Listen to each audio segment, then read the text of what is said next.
मौके पर हम लोग अपने आप को सुंदर बनाए, बेहतर बनाए। जिस तरह से पेड़ में नए नए पत्ते तो आते हैं, पेड़ सुंदर लगता है, उसमें फूल खिलते हैं।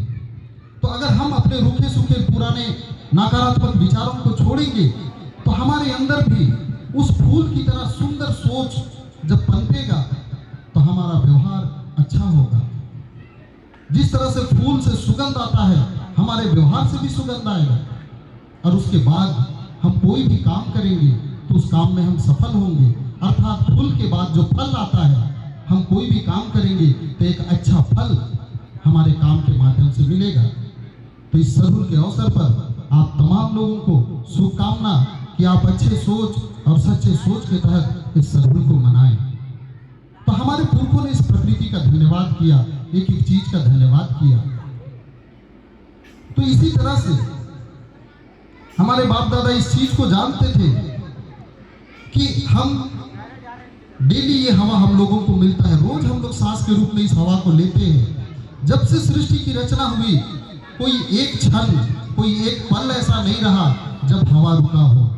जब से सृष्टि की रचना हुई है तब से हवा लगातार बह रहा है।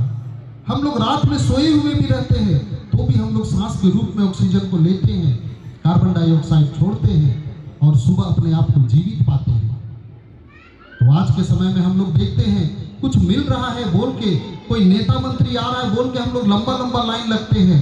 धूप है कि जाड़ा है कि गर्मी है, उसको हम लोग भूल जाते हैं। लेकिन प्रकृति जो बिना मांगे हमें इतना कुछ देता है, इसके लिए हम लोग कब समय निकालते हैं, कितना लंबा लाइन लगते हैं, कितना पैसा लगाते हैं। तो इसी चीज के लिए हमारे पुरखों ने इस सरहुल त्योहार को मनाया। और जब हम अपने दिनचर्या में कहीं ना कहीं हमारे सोच विचार में हमेशा इस तरह का छोटा बड़ा उतार चढ़ाव आता ही रहता होगा, तो हमारे पुरखों ने इसके लिए बाकी दिन जितना भी मेहनत किया अपने पेट के लिए, अपने शरीर के लिए, अपने परिवार के लिए, लेकिन सप्ताह का एक दिन बीफे का दिन, बीफे का दिन हमारे पुरखों ने ना हार कोड़ी किया, ना बेटी विदा किया। उस दिन हमारे पुरखा इसी तरह से चाल आयु धर्मेश बाबा को याद करने के लिए वो लोग सरना में इकट्ठा होते थे। उनका धन्यवाद करने के लिए वो इकट्ठा होते थे। उस दिन वो लोग नशा पान नहीं करते थे, जीव हत्या नहीं करते थे। बहुत लोग ये सोचेंगे कि बीफे का दिन तो आराम करने के लिए लोग ये करते थे, लेकिन आराम करने के लिए करते तो मांस मछली खा सकते थे, बहुत कुछ कर सकते थे। लेकिन बीफे का दिन हमारे पुरखा अपना समय उस चाल आयु धर्मेश बाबा के लिए निकाला, जिन्होंने उन्हें बिना मांगे हर कुछ दिया। तो हम लोग को बीफे का दिन सरना में एक एक माता पिता, भाई बहन और छोटे छोटे बच्चों को भी उपस्थित होने का जरूरत है। जब हम लोग सरना में उपस्थित होते हैं, जब हम लोग यहाँ आंख बंद करके 5 मिनट भी अगर हम लोग पूजा पाठ करते हैं, तो सही मायने में उस दिन हम लोग अपने आप को जानते हैं। बाकी दिनों में हम लोग देखते हैं अपने आप को हम लोग कैसे जानते हैं। कोई बोलता है फलना तो ऐसा है, तुम ऐसे हो, तुम अच्छे हो, तुम बुरे हो।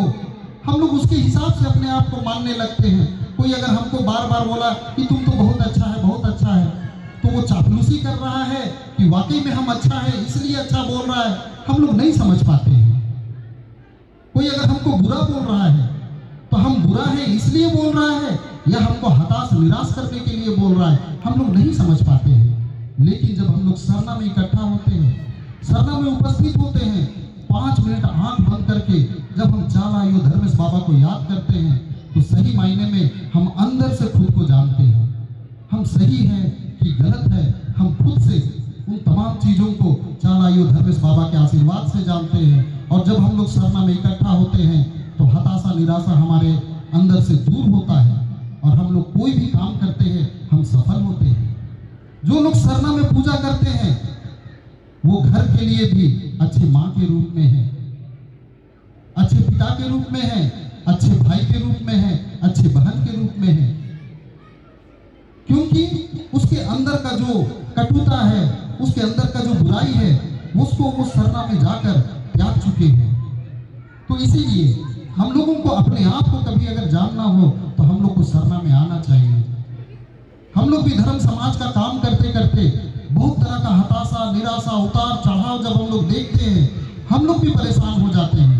लगता है किसके लिए काम किया जा रहा है, क्यों हम लोग ऐसा कर रहे हैं। लेकिन जब हम लोग सरना में जब जाते हैं, एक लोटा पानी लेके और चाल आयु धर्मेश बाबा के सामने जब इन बातों को हम लोग रखते हैं, हम लोगों को एक एक चीज का जवाब मिल जाता है।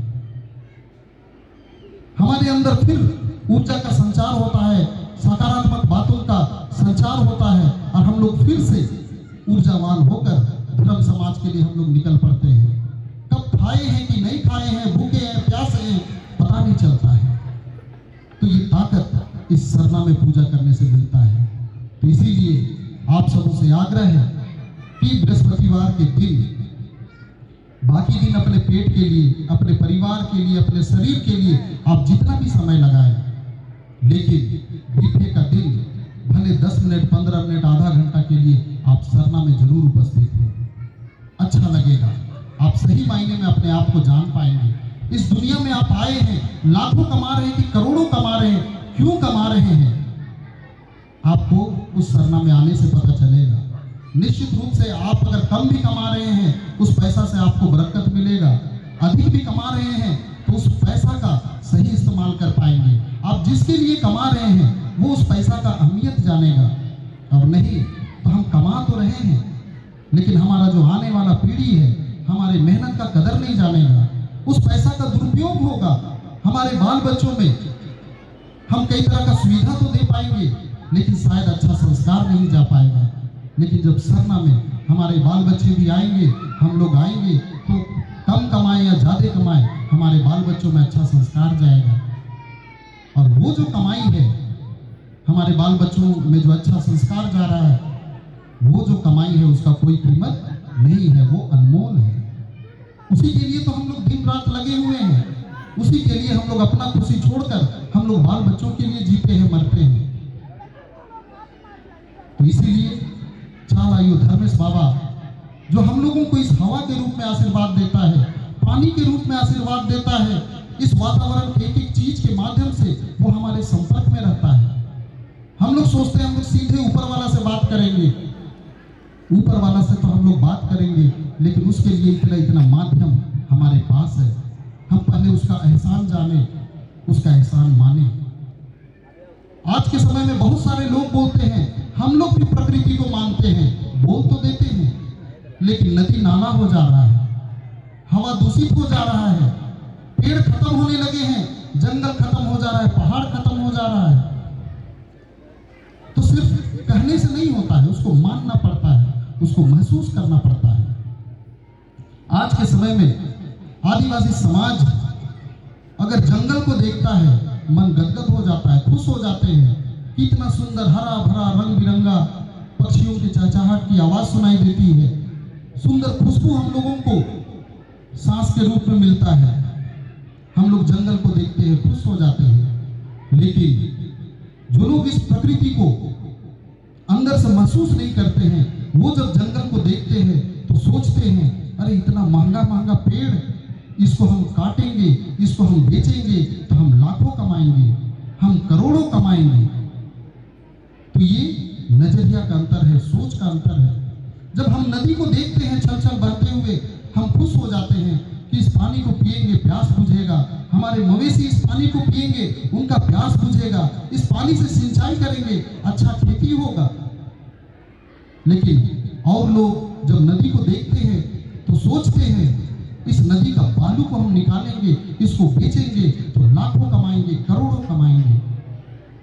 हम पहाड़ को देखते हैं, हम खुश हो जाते हैं कि यहाँ से जड़ी बूटी मिलेगा, बहुत सारा प्राकृतिक चीज मिलेगा। दूसरे लोग पहाड़ को देखते हैं, सोचते हैं इस पहाड़ को तोड़ेंगे, इसका पत्थर को बेचेंगे, लाखों कमाएंगे, करोड़ों कमाएंगे। तो इस प्रकृति को बर्बाद करके लोग कमाने का सोचते हैं। आदिवासी समाज ने इस प्रकृति को कभी अपना संपत्ति नहीं समझा, इस प्रकृति को, इस धरती को अपना मां समझा। यही अंतर है।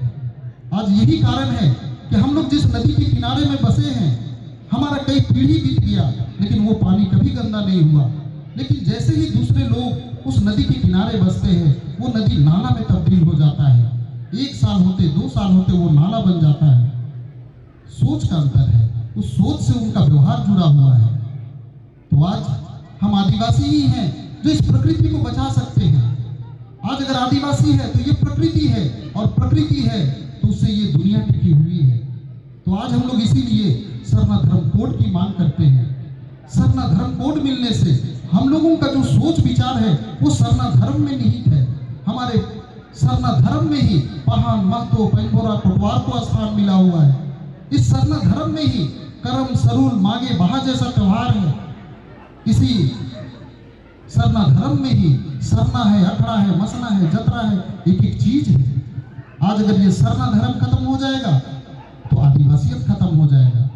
तो आदिवासी अगर शरीर है, आदिवासी अगर शरीर है तो सरना धर्म उस शरीर का आत्मा है। अगर वो आत्मा खत्म हो गया, मान लेते हैं कोई लोग आदिवासी तो है लेकिन एक समय के बाद अगर धर्मांतरण कर लेते हैं तो वो भले आदिवासी रह जाएगा लेकिन उसका आत्मा खत्म हो जाएगा, आदिवासियत खत्म हो जाएगा। उसके बाद उनका लगाव प्रकृति से नहीं रह जाएगा, उसके बाद उनका लगाव बिरसा मुंडा से नहीं रह जाएगा, उसके बाद उनका लगाव वीर बुद्धू भगत से नहीं रह जाएगा, सिद्धू कान्हू से नहीं रह जाएगा। वो उसे अपना महापुरुष नहीं मान पाते हैं। तो आदिवासी होना ही जरूरी नहीं है, आदिवासी के साथ साथ अपने अंदर आदिवासियत का होना भी जरूरी है। तो उस आदिवासियत के होने के लिए इस सरना धर्म को जानना जरूरी है, इसे समझना जरूरी है, इस सरना धर्म में जीना जरूरी है। तो हमारे पुरखों ने एक एक चीज को समझा, एक एक चीज को जाना, इसलिए उन्होंने अपने एक एक लेख में इस प्रकृति को शामिल किया। अभी हमारे बीच में मुखिया दादा आए थे, बता रहे थे कि हम लोगों का एक एक लेख जो है वो दाहिने से बाएं होता है। हम सरना में परिक्रमा करते हैं, हम लोग दाहिने से बाएं की ओर घूमते हैं। हम हार जोतते हैं, बैल को दाहिने से बाएं की ओर घुमाते हैं। हम लोग दौरी करते हैं, दाहिने से बाएं की ओर घुमाते हैं। भिलवा फाड़ते हैं, चावल अगर हम लोग घुमाते हैं तो दाहिने से बाएं की ओर घुमाते हैं। महिलाएं साड़ी दाहिने से बाएं की ओर लपेटती है। एक एक लेग हम लोगों का दाहिने से बाएं है। अखड़ा में जुड़ा के नाचते हैं, दाहिने से बाएं की ओर। आज के समय में आप लोग दौड़ करते होंगे कि पूरे विश्व में जहां भी दौड़ रेस होता होगा, दौड़ रेस जब भी होता है स्टेडियम में, वो दाहिने से बाएं की ओर ही दौड़ते हैं। लेकिन कभी ऐसा हुआ करता था कि वो लोग बाएं से दाहिने भी दौड़ा करते थे, लेकिन जब बाएं से दाहिने दौड़ते थे, एक समय के बाद जो धावक है उनका पैर में दर्द हो जाता था, वो चलने के लायक नहीं रह जाते थे। लेकिन जब दाहिने से बाएं की ओर दौड़ना शुरू किए तो वो लोग कभी इस तरह का दिक्कत उन लोगों के साथ नहीं हुआ। तो आज इस प्रकृति का गति जो है वो दाहिने से बाएं की ओर है। आज अगर चक्रवात उठता है, जिसको हम लोग दुर्बांडो बोलते हैं, वो दाहिने से बाएं की ओर ही घूम के उठता है। कहीं भंवर बनता है, वो दाहिने से बाएं ही घूमता है। कहीं लत्तर चढ़ता है, दाहिने से बाएं की ओर ही घूमता है। अगर किसी परमाणु में इलेक्ट्रॉन, प्रोटॉन, न्यूट्रॉन है, वो अपने अक्ष में दाहिने से बाएं ही घूमता है। ये धरती अपने अक्ष में दाहिने से बाएं ही चक्कर लगाती है। तो एक एक चीज जो प्राकृतिक रूप से अगर अपना गति करता है तो वो दाहिने से बाएं की ओर ही घूमता है। तो हमारे पुरखा इतने जानकार थे, इतने ज्ञानी थे। आज अगर उन्होंने इस बृहस्पतिवार को अगर पवित्र दिन माना तो ऐसे ही नहीं माना। हमारे पुरखा सोमवार को भी मान सकते हैं, बुधवार को भी मान सकते थे, इतवार को भी मान सकते थे, लेकिन बृहस्पतिवार को पवित्र दिन मानने का कारण है कि इस ब्रह्मांड में हम इस धरती को माँ कहते हैं, सूरज को बाबा कहते हैं। इसी धरती के में एक एक चीज मिलता है जिसके कारण आज अगर हम लोग जीवित हैं, तो ये धरती अगर बची हुई है तो उसका एक बहुत बड़ा कारण है बृहस्पति ग्रह। आज अगर बृहस्पति ग्रह नहीं होता तो शायद हम इस धरती में जीवित नहीं होते। कारण है कि जब जब बीच बीच में जो उल्का पिंड है अंतरिक्ष से इस ब्रह्मांड में आता है और कई बार इस धरती से टकराने वाला होता है। आप लोग 2012 में नासा के माध्यम से सुने होंगे कि एक उल्का पिंड इस धरती से टकराने के लिए आ रहा है और वो सीधा धरती की ओर आ रहा है। इतने समय में वो धरती से टकरा जाएगा और अगर धरती से टकरा गया तो ये धरती नष्ट हो जाएगा, खत्म हो जाएगा। लेकिन जैसे ही वो उनका पिंड इस धरती, इस ब्रह्मांड में घुसा, बृहस्पति ग्रह जो इस ब्रह्मांड का सबसे बड़ा ग्रह है, जिसका गुरुत्वाकर्षण बल बाकी ग्रहों से सबसे अधिक है, जैसे ही उनका पिंड इस ब्रह्मांड में घुसा, वो बृहस्पति ग्रह से अपनी ओर अपने गुरुत्वाकर्षण बल से खींच लेता है, जिसके कारण वो उनका पिंड धरती से ना टकराकर उसका दिशा बदल जाता है और ये धरती नष्ट होने से बच जाता है। तो हमारे पुरखा इस चीज को बखूबी जानते थे, इसलिए बृहस्पति ग्रह के नाम से जो दिन पड़ा बृहस्पतिवार, उसे अपना पवित्र दिन माना। और उस दिन जब हम लोग पूजा पाठ करते हैं तो हम लोगों को सकारात्मक रिजल्ट मिलता है। आज बीते को हम लोग सरना में पूजा कर रहे हैं, पूरा देश दुनिया को हम लोग एकजुट कर पाए। कल तक कई संगठन बने, कई तरह का प्रयास हुआ, लेकिन समाज कभी एकजुट नहीं हो पाता था। लेकिन जैसे ही हम लोग बृहस्पतिवार को हमारे सरना रत्न दादा वीरेंद्र भगत, सरना धर्मगुरु बंधन तिग्गा, सरना रत्न दादा एतो उराव, या जितने भी वैसे महान लोग जिन्होंने इस सरना प्रार्थना सभा के माध्यम से हम लोगों का मार्गदर्शन किया और उसके राह पर चलकर हम लोग हर बृहस्पतिवार को सरना में इकट्ठा होना शुरू किए। हमारा सरना बचा, हम लोगों का अखड़ा बचा, हम लोगों का मसना बचा, हम लोगों की भाषा, परंपरा, संस्कृति फिर से जीवित हो रही है। आज एक एक चीज इस सरना प्रार्थना सभा के माध्यम से आज हम लोग बचा पा रहे हैं। आज सरना धर्म कोड की लड़ाई हम लोग लड़ पा रहे हैं। आज ये लड़ाई पूरे विश्व स्तर पर इसका पहचान बन गया है। तो इसीलिए हम लोगों को अपने तमाम महान लोग जो हमारे लिए इतना सुंदर व्यवस्था करके गए, दिन को दिन नहीं जाने, रात को रात नहीं जाने, कब खाए कब नहीं खाए, लेकिन समाज के लिए काम करते करते सरना रत्न दादा वीरेंद्र भगत आज दुनिया छोड़कर चले गए। लेकिन आज भी वो हमारे बीच में जीवित है। आज भी हम लोग इस सरना प्रार्थना सभा में हम लोग उनको याद करते हैं और उनके बताए रास्ते पे चलते हुए समाज को दिशा देने का हम लोग काम करते हैं। इसलिए हम लोगों को इस सरना प्रार्थना सभा का महत्व भी जानना है। आज कहीं ना कहीं हम लोगों से कई जगह चूक हो रहा है। आज सरना प्रार्थना सभा के माध्यम से उन लोगों ने पूरे समाज को ही नहीं, पूरा देश